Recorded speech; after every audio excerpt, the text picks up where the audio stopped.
Capítulo 2 dos direitos e vantagens de ordem geral. Seção 1 das férias. Artigo 87. Para cada 12 meses trabalhados, o servidor fará jus a 30 dias de férias, que podem ser acumuladas até o máximo de 2 períodos no caso de necessidade do serviço, respeitada a seguinte proporção: 1. 30 dias corridos, quando não houver faltado ao serviço por mais de 5 dias. 2. 24 dias corridos, quando houver tido de 6 a 14 faltas. 3. 18 dias corridos, quando houver tido de 15 a 23 faltas. 4. 12 dias corridos, quando houver tido 24 a 32 faltas. Parágrafo 1º.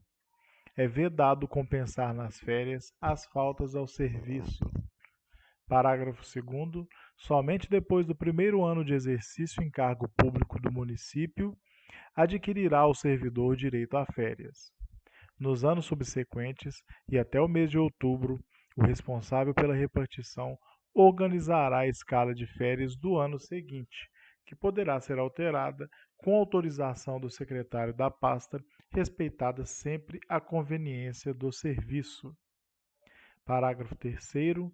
Organizada a escala de férias de todos os servidores, será providenciada pela Secretaria de Administração e Recursos Humanos a sua publicação.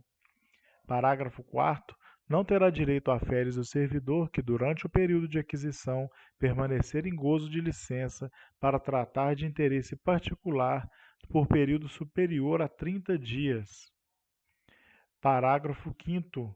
Os membros de uma mesma família terão direito a gozar férias no mesmo período, se assim o desejarem e se disso não resultar prejuízo para a administração pública direta e indireta municipal em que trabalharem. E caso exista discordância quanto à definição do período em que serão usufruídas, caberá à administração fixar o seu período de gozo, fundamentando a decisão e dando ciência por escrito aos interessados. Parágrafo 6º. Para o cumprimento do disposto no parágrafo 5º deste artigo, os servidores deverão comprovar a opção de concessão das férias do outro ente familiar empregado. Artigo 88. Durante as férias, o servidor terá direito a todas as vantagens, como se em pleno exercício estivesse. Artigo 89. Em casos excepcionais, a critério da administração, poderá as férias ser concedidas em 2 períodos, sendo que nenhum deles poderá ser inferior a 10 dias consecutivos. Somente serão consideradas como não gozadas, por absoluta necessidade de serviço, as férias que o servidor deixar de gozar, mediante decisão escrita do prefeito e regularmente publicada dentro do exercício a que elas correspondam. Artigo 91. O servidor exonerado do cargo efetivo ou em comissão perceberá a indenização relativa ao período de férias a que tiver direito e ao incompleto, na proporção de 1/12 por mês de efetivo exercício ou fração superior a 14 dias. Parágrafo 1. A indenização será calculada com base na remuneração do mês em que for publicado o ato de exoneração. Parágrafo 2º. Em caso de parcelamento, o servidor receberá valor adicional previsto no inciso 8º do artigo 7º da Constituição da República, quando entrar em gozo relativo ao primeiro período. Errata, inciso 17º do artigo 7º da Constituição da República. Artigo 92. Por motivo de remoção, o servidor em gozo de férias não será obrigado a interrompê-las. Parágrafo 1º. As férias somente poderão ser interrompidas por motivo de calamidade pública, comoção interna, convocação para júri, serviço militar ou eleitoral, ou por necessidade do serviço. Parágrafo 2º. O restante do período interrompido será gozado de uma só vez.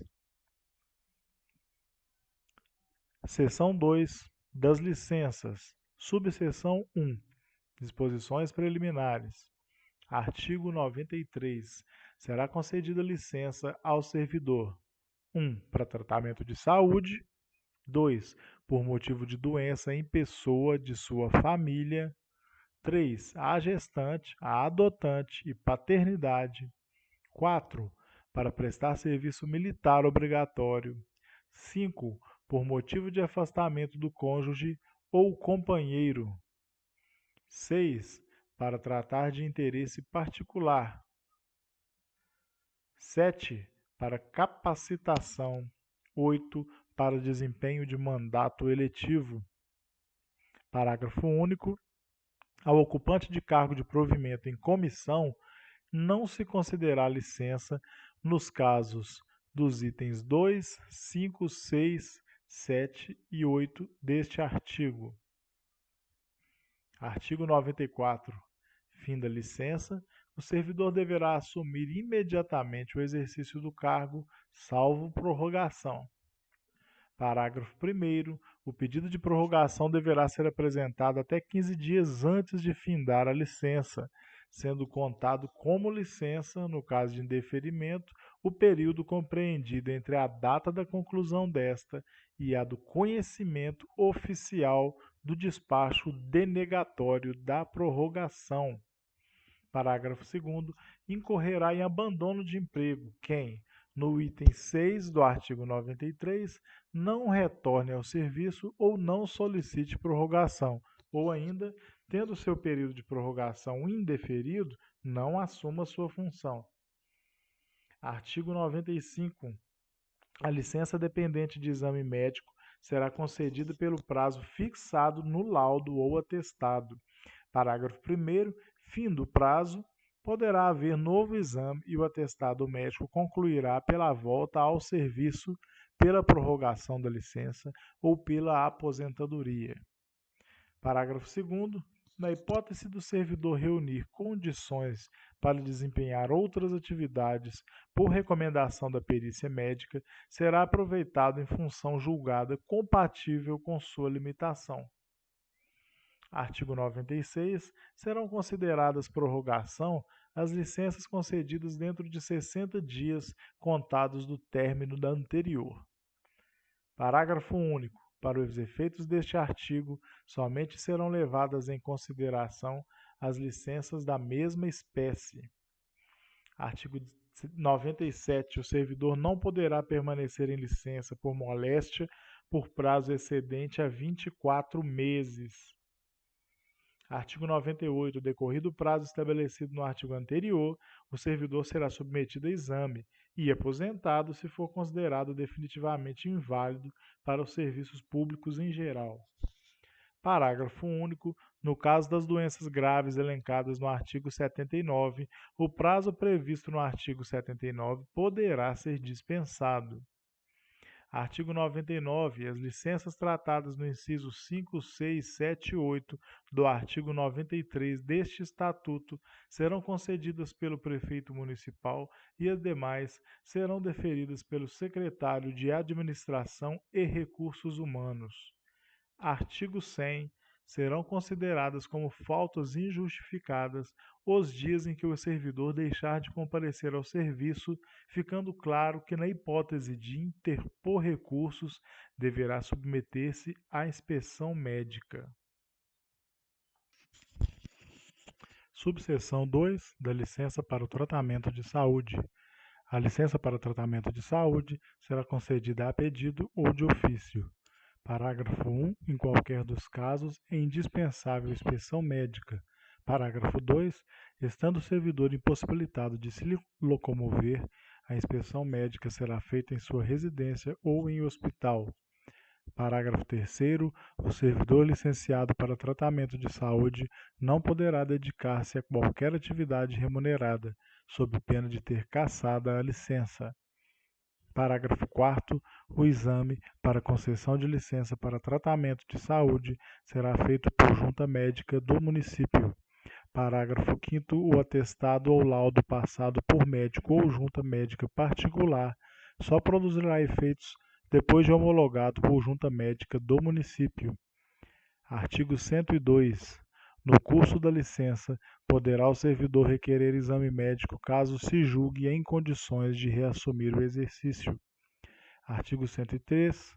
A licença do servidor acometido de tuberculose ativa, alienação mental, neoplastia maligna, cegueira, hanseníase, paralisia irreversível e incapacitante, cardiopatia grave, doença de Parkinson,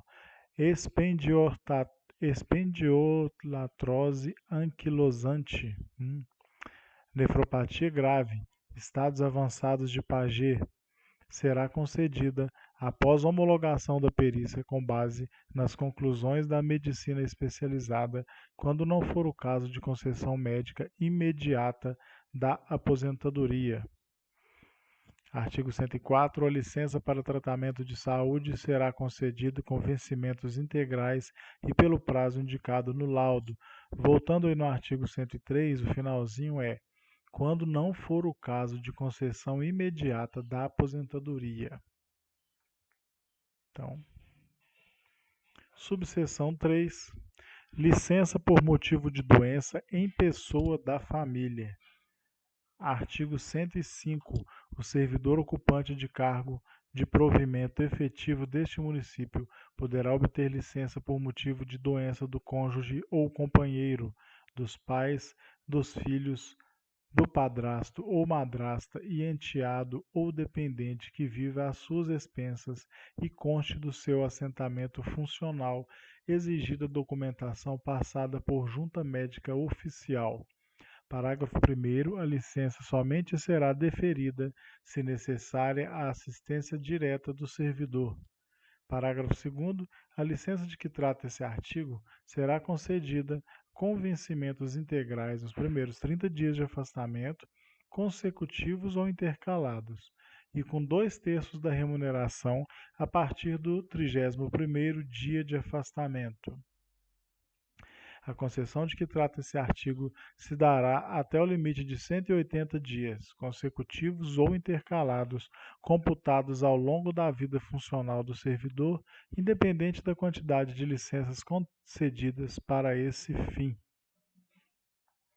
Parágrafo 4º. Quando a pessoa da família do servidor se encontrar em tratamento fora do município,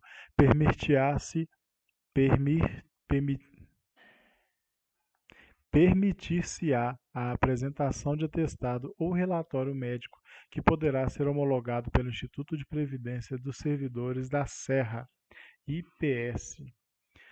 Subseção 4. Da licença à gestante, à adotante e paternidade.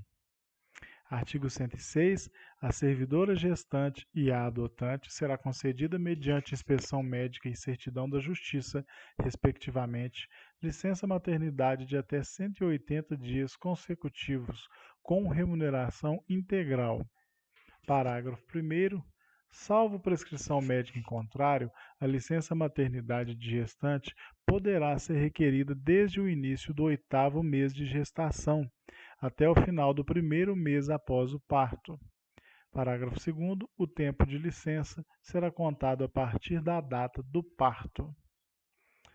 Parágrafo 3º. No caso de adoção de criança com idade inferior a 2 anos, a servidora adotante deverá apresentar certidão contendo informações sobre a data em que a criança lhe foi entregue em guarda provisória nos autos do processo de adoção ou diretamente em adoção para contagem do prazo estabelecido no caput deste artigo. Parágrafo 4º.